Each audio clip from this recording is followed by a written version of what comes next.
Okay. Yeah. So next naman natin na pag-aaralan yung patungkol naman sa PvP. Tsaka kung paano ba yung setup natin kapag sa Demon War. Ayan. Alam ko ito yung pinaka-exciting part pagdating sa pag-i-Inquisitor.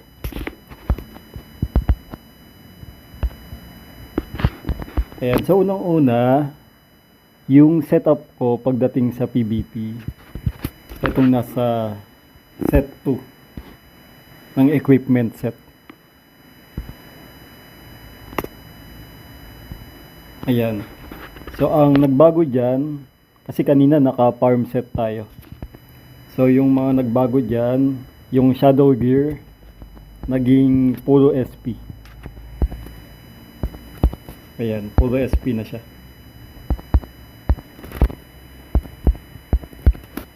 Tapos, ganun din sa equipment, naka SP na siya.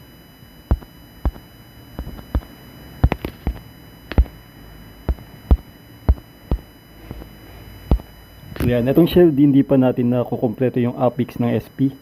Pero kung kaya ninyo na overall, naka SP siya, mas better. So, sa PvP, yung pinaka-importante, para sure ball na one hit natin yung kalaban, dapat as much as possible mataas yung SP ninyo. Mas higit yung damage na nakukuha sa SP kesa sa mga critical damage tsaka sa physical attack. SP talaga yung pinakapuhunan natin. So,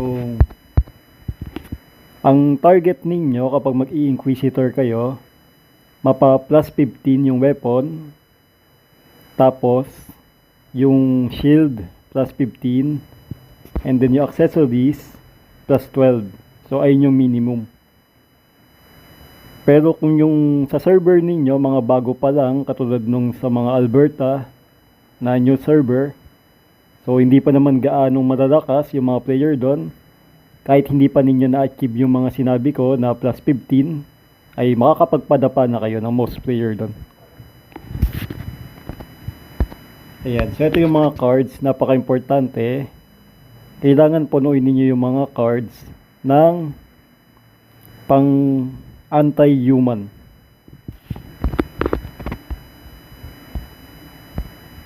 Tapos itong word 3 natin, hindi ko na siya binabago. Ganito na yung setup natin. So, pwede ninyong gayahin itong setup na to. Tapos, fix na yon. Hindi na ninyo babaguhin. Pang farm, tsaka pang ano na siya, pang PvP.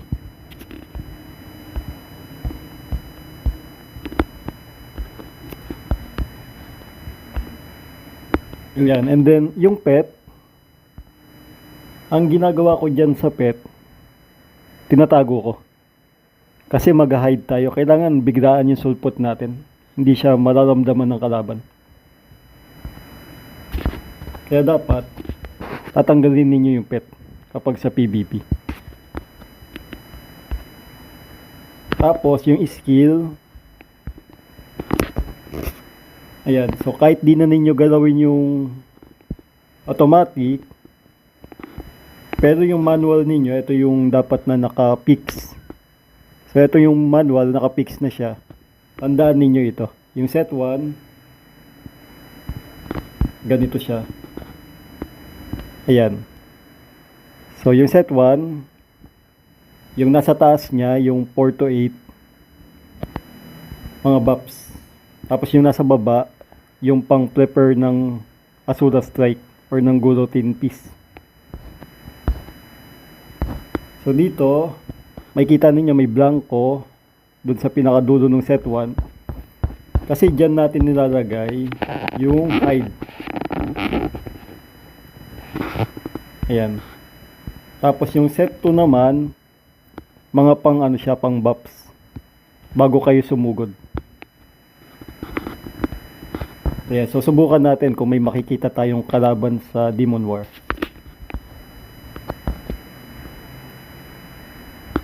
Ayan, so pasok na tayo sa Demon War.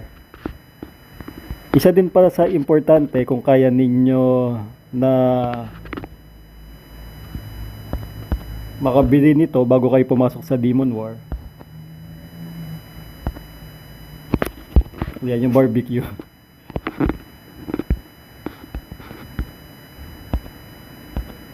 Kasi malaki yung dagdag na damage nito kapag sumuntok kayo, para siguradong dapa talaga.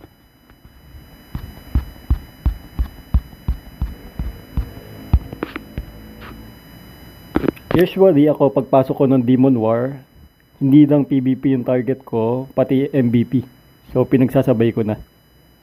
Nag-MVP ako, pero kapag may bumanat sa akin, naka-setup na din. Ito na din yung setup natin. Parehas lang.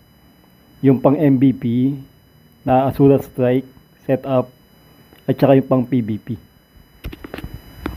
Kaya bago ako pumasok, nagbabuffs na ako ng mga SP Restore para mabilis bumalik yung SP. Katulad nitong banana, yan yung satay. So depende sa inyo kung gusto din ninyo na mag-buffs. Ayan. Madami akong binabuffs para mabilis mag-restore. Itong carrots, itong mastera, itong honey. Pero pag PvP lang yung target ko, kapag hindi naman ako mag-MVP, hindi na ako nagbabuffs gaano, yung na lang, barbecue.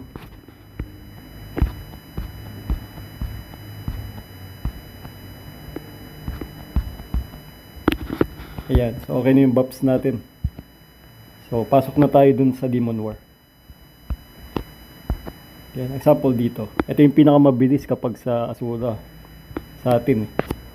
Pero kapag napa 70k na ninyo SP o kaya 60k pataas, pwede na kayo dun sa Orc Lord. So dito, bago pa ako magpakita sa mga player, magbabuffs na ako. Ayan.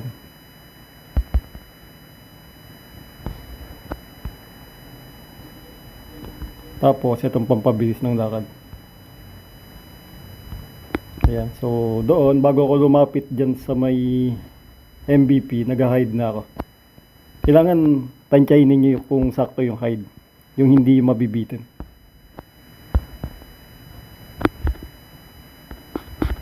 Ayan. So, hide na tayo dito. Tapos, kung nakita ninyo yung nandoon sa MVP ay kalaban, example yung nasa wanted list ninyo, kasi may ganun akong list eh. So diretso diretso suntok na doon. So ito. Ayan, so walang kalaban, di ba? Kaya diretso na ako dito, mag-Azura. Ayan, so automatic ko na. Tapos dito sa automatic settings, kung ang babanatan ninyo ay MVP, tinatanggal ko to. Yan, tanggalin ninyo yan, yung lahat ng automatic. Kaya sabi ko sa inyo, tatandaan ninyo, para pag ibabalik na ninyo pang farm, hindi kayo malito. So dito, yan, so tinanggal ko lahat para makita ninyo kung ano yung ilalagay.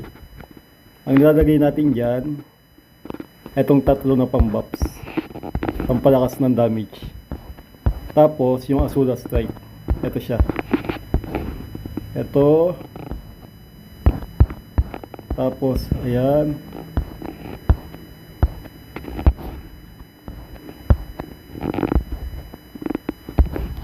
Ayan. So, ganyan lang yung setup na automatic kapag sa DW na MVP. So, tignan natin. Tapos, mag-water weapon kayo. Ayan. Tapos, i-on na ninyo. So ba't di na ilipat sa atin yung... tapos na pala. So wala na pala tayo. Tapos na pala natin yung Demon War. So dito, habang sumusuntok kayo dyan, maglagay na kayo ng mga cards na pampalakas ng damage. Usually, weapon lang yung papalitan natin. Ayan. So katulad nito. Ayan. So tapos na kagad na. Tinulungan tayo. Ayan. So ganon. Habang nag-a-attack kayo doon, pinapalitan na ninyo ng ng pang anti-MVP. So, subukan naman natin dito sa sumunod. Kasi natapos kagad eh. Okay, so, dito tayo sa Drake. Gamitin natin ay ito. Yan. So, ganyan lang siya. Diretso na yung asura niyan. Tapos, ito pinaka-importante, yung SP niya, isagad ninyo. Dito. Para full damage yung asura. Tapos, itong shoes, lagyan ninyo ng mga restoration cards ng SP. Katulad nito. Ayan. So, puro restoration card siya. Kaya dapat malinis yung inventory ninyo para hindi kayo matagalan. Ayan. Example, dun tayo sa next.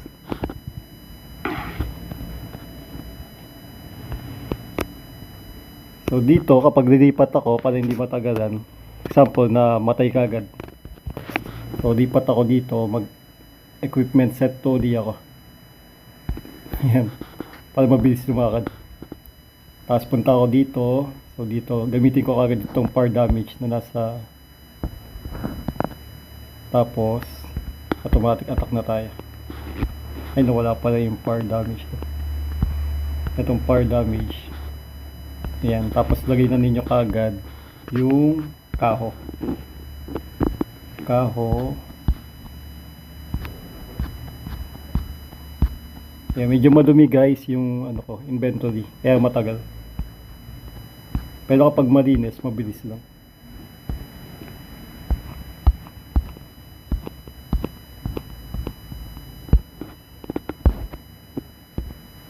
Ayan, so setup na yun kapag nailagay na ninyo yung mga cards na kailangan sa MVP.